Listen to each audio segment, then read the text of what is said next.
Hello বন্ধুরা, তোমরা সবাই কেমন আছো? আশা করছি সবাই ভালো আছো। আজকে আমি তোমাদের সাথে বিউলির ডালের কচুরি রেসিপিটা শেয়ার করি। এখানে দেখো, আমি যে কচুরিটা করেছি এটা কিন্তু পুরোপুরি ময়দা ছাড়াই করেছি। আমি কচুরিটা আশীর্বাদ আটা দিয়ে করেছি। এর টেস্টটা কিন্তু একদমই খারাপ হয়নি। তোমরা চাইলে এটা একবার ট্রাই করে দেখতে পারো। এখানে ছোট কাচের বাটিতে অল্প পরিমাণ বিউলির ডাল নিয়ে নিয়েছি আর 2 টুকরো আদা আর একটা কাঁচা লঙ্কা আমি মিক্সারে গ্রাইন্ড করে নিয়েছি। একটু পরিমাণে সাদা জিরে ছিল এখানে, এটাকে আমি পরে বেটে নিয়েছিলাম। উনানের মধ্যে আমি কড়াইতে তেল দিয়ে কালো জিরে ফোড়ন দিয়ে এর মধ্যে আদা বাটাটা দিয়ে দিলাম। এরপর আদার মধ্যে লবণ দিয়ে আমি এটাকে একটু নাড়াচাড়া করে ডালের বাটাটা দিয়ে দিলাম। ডালটাকে এবার বেশিক্ষণ একটু সময় ধরে নাড়াচাড়া করে নিতে হবে। এখানে পুরটা কড়াইতে উনানে তৈরি করছিলাম, তো একটু বেশি জাল পাওয়ার কারণে কড়াইটা পুড়ে গেছিল, তো তাই আমি এখানে আর করলাম না। অনেকক্ষণ ধরে কড়াইতে নাড়াচাড়া করার পর পুরটা আমি এইভাবে তৈরি করে নিলাম। আমি এবার কচুরিটা গ্যাসে ভেজে নেব, তো তাই আমি এবারে চলে এলাম। দেখো, আমি এখানে ময়দা পরিবর্তে আটা নিয়ে নিয়েছি। এবার আমি এখানে আমার মুঠো অনুযায়ী যে কটা খাবো সেই কটাই নিয়ে নিয়েছি।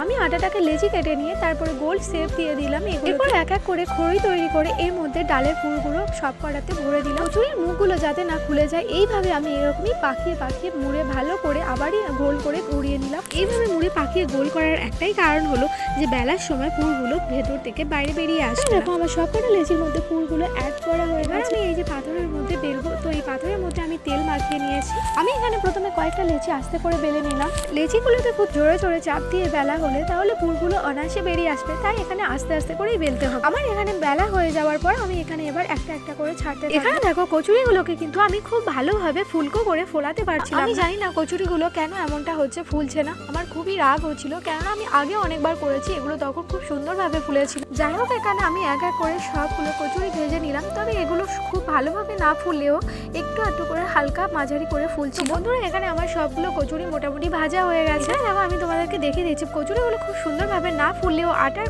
কচুরি, তো এখানে দেখো কত সুন্দর নরম হয়েছে কচুরিগুলো। এটা খেতেও কিন্তু খুবই টেস্টি হয়েছে। এখন আমি কচুরিতে একটু আলতো করে হাতে চাপ দিতে কচুরিটা ছিঁড়ে গেল। আমি এখানে কচুরিটা ফুলকপি আর মাংসের যে তরকারিটা ছিল তাই দিয়ে খেয়ে নিলাম। এটা আমার আগের দিনের রান্না করা ছিল, এটাকে একটু গরম করে নিয়ে খেয়ে নিলাম। আমার এই সিম্পল কচুরির রেসিপিটা যদি তোমাদের কাছে ভালো লেগে থাকে তাহলে অবশ্যই করে কমেন্টে জানিও আর একটা ছোট্ট লাইক দিয়ে দিও। চ্যানেলটিতে যদি নতুন হয়ে থাকে অবশ্যই করে সাবস্ক্রাইব করে দিও। তো বন্ধুরা, আমি ভিডিওটা এই পর্যন্ত শেষ করলাম। পরে আবার আসবো অন্য ভিডিওতে। সবাই ভালো থেকো, টাটা।